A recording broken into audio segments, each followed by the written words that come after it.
നമസ്കാരം. P K മീഡിയയുടെ life ചാനലിലെ ഒരു പുതിയ വീഡിയോയിലേക്ക് അവർക്കും ഹൃദ്യമായ സ്വാഗതം.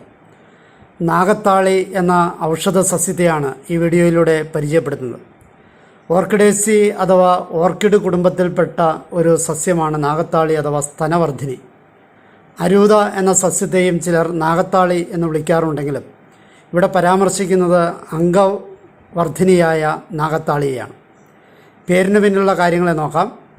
ഇതിൻ്റെ ശാസ്ത്രീയ നാമം അനക്ടോച്ചിലസ് എലാറ്റസ് എന്നുള്ളതാണ്.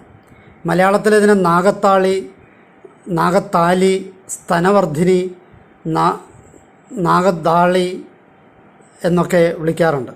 നാഗശത്രു ആയതുകൊണ്ടാണ് നാഗത്താളി എന്ന പേര് ഉണ്ടായത്. ഇംഗ്ലീഷിൽ ഇതിനെ സൗത്ത് ഇന്ത്യൻ ജ്വൽ ഓർക്കിഡ് എന്നാണ് പറയുക. സംസ്കൃതത്തിൽ ഇതിനെ സർപ്പിണി എന്ന് വിളിക്കാറുണ്ട്. തമിഴ് ഭാഷയിൽ ഇതിനെ നാഗത്താളി എന്ന് തന്നെയാണ് അറിയപ്പെടുന്നത്. കാണപ്പെടുന്ന സ്ഥലങ്ങളെ നോക്കാം.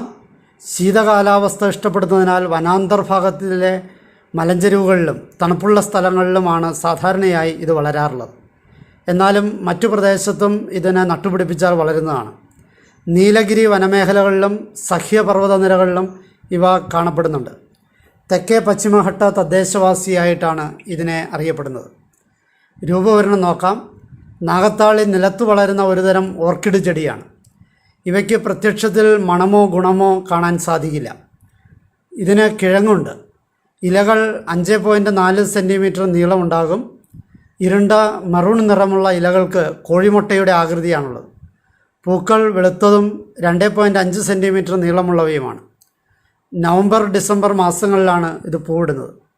ഇത് പൊതുവെ വള്ളിച്ചെടി പോലെ നിലത്ത് പടരുന്നതാണ്. നാഗത്താളി അധിക നാൾ പാമ്പിനെ പോലെ മൂർഖനെ പോലെ തല ഉയർത്തി നിൽക്കാറില്ല. അത് വീണ്ടും പത്തിമടക്കി വള്ളിയായി ഇഴഞ്ഞു പിഴഞ്ഞ് വീണ്ടും പാമ്പിനെ പോലെ തല പത്തി ഉയർത്തി വീണ്ടും ഉയർന്നു നിൽക്കാൻ ശ്രമിക്കുന്നു. അതുകൊണ്ട് കൂടിയും ഈ സസ്യത്തെ നാഗത്താളി എന്ന് വിളിച്ചു വരികയാണ്.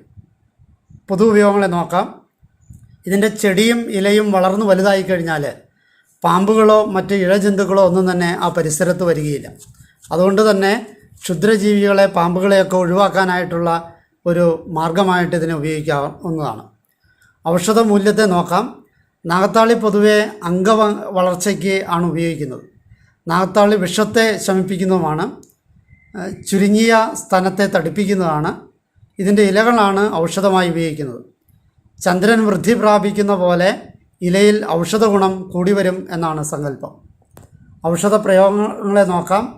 അമാവാസി കഴിഞ്ഞുള്ള അടുത്ത വെളുത്തവാവ് വരെയുള്ള ദിവസങ്ങളിൽ നാഗത്താളിയുടെ ഇലകൾ അരച്ച് കുഴമ്പ് രൂപത്തിലാക്കി അവയവങ്ങളിൽ പ്രത്യേകിച്ച് സ്തനത്തിൽ പുരട്ടിയാൽ അതിന് വളർച്ചയുണ്ടാകും. സ്തനങ്ങൾ മാത്രമല്ല, ലിംഗവും വളരാൻ ഇത് ഉപയോഗിക്കാവുന്നതാണ്. ഒരു ദിവസം തേച്ച ശേഷം അതിൻ്റെ ഗുണങ്ങൾ നിരീക്ഷിച്ച് ഉറപ്പുവരുത്തുക. അതിനുശേഷം വേണം രണ്ടാമത്തെ പ്രയോഗങ്ങൾ നടത്താൻ. അങ്ങനെ കുറച്ച് ദിവസം ചെയ്യണം. 7 ദിനം പേശികൾക്ക് നല്ല വേദന അനുഭവപ്പെടാൻ സാധ്യതയുണ്ട്. സ്തനങ്ങൾ വളരാൻ ഏറ്റവും ഫലപ്രദമായ മാർഗമാണിത്. മാത്രമല്ല, ഇത് ഏത് പ്രായക്കാർക്കും ഉപയോഗിക്കാവുന്നതാണ്. സൈഡ് എഫക്റ്റ് പൊതുവെ ഇല്ലാത്തതാണ്. ഒരു ബുദ്ധിമുട്ടുള്ളത് ഇത് കിട്ടാൻ ബുദ്ധിമുട്ടാണ് എന്നുള്ളതാണ് പ്രധാന പ്രശ്നം. ശ്രദ്ധിക്കേണ്ട കാര്യം എന്താണെന്ന് വെച്ചാൽ സർപ്പക്കാവിൽ ഇത് നട്ടുപിടിപ്പിക്കരുത്. കാരണം സർപ്പങ്ങൾ കുടികൊള്ളുന്ന ഇടം അതിൻ്റെ ശത്രു വളരാൻ പാടില്ലല്ലോ. സർപ്പത്തിൻ്റെ ശത്രുവാണിത്. അതുകൊണ്ട് ഇത് സർപ്പക്കാവുകളിൽ വെച്ച് പിടിപ്പിക്കരുത്. അല്ലാത്ത കാവുകളിൽ ആവാം. ഈ അറിവുകൾ നിങ്ങൾക്ക് ഉപകാരപ്പെട്ടെ എന്ന് ആശംസിക്കുന്നു. എന്നെ ശ്രവിച്ച നിങ്ങൾക്ക് നന്ദി. നല്ല നമസ്കാരം.